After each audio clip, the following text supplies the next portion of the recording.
I just feel like I'm playing for a lot more than myself. You know, I've just got a lot of people, a lot of support, and on the flip side I got a lot of people doubting me and trying to bring me down all the time as well. So I'm playing for I've got a lot of motivation, you know, in the back of my mind. I feel like that's a common struggle, is like in just society today, people are always just trying to be something they're not. Like, people will literally put more energy into like an Instagram post or, you know, a Snapchat than that literally like job every single day.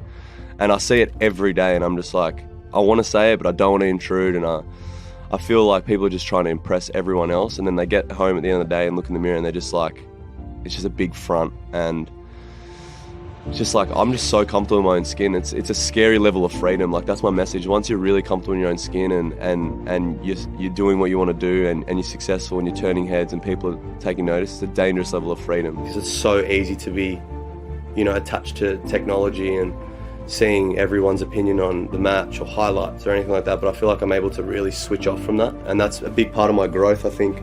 I feel like once you get in that cycle of just, you know, drinking and drugs, just things just pile up, man. Like, that was the biggest thing for me. Like, once I stopped doing that, everything kind of just fell into place. I was able to think clearer and just really get my life back on track. I just take nothing for granted anymore. Like, now I wouldn't trade that for anything. The ability to help and give people confidence is insane, and to get out of spots where you don't want to wake up, you don't want to, you know, go to work, or you feel, you know, as a kid I was extremely overweight, got bullied, obviously being coloured wasn't easy. You know, I just feel like I've overcome so many challenges that I can get through anything. I've got some really thick skin now, and I can just really help anyone. That was my main goal.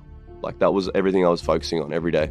I've got the platform to help so many people, and it has, like, I would just felt guilty, like, not using it and not teaching the younger generation. Like, there are times where I cross the line, and I'm not going to say that, you know, I've always been a good role model for kids watching. Like, sometimes I do cross the line, but that's just my passion, that's just my emotion. But to everyone right now, it's like, all right, you can go have a night out with your friends for sure, like, embrace it and enjoy that time, but I would just stop all the other stuff immediately, to be honest. It's going to put you in a hole.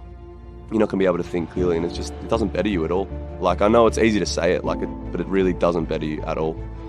Like, I've had this conversation with my girlfriend, like, if we have kids, like, I'm not letting my son or my daughter go out and waste time and, you know, be peer pressured into doing those things. They lead nowhere. They lead absolutely nowhere. And I feel like if you want to, you know, strive for greatness or do something outside the box, you can't be doing that stuff, for sure, 100%. You can tell yourself you've been here before.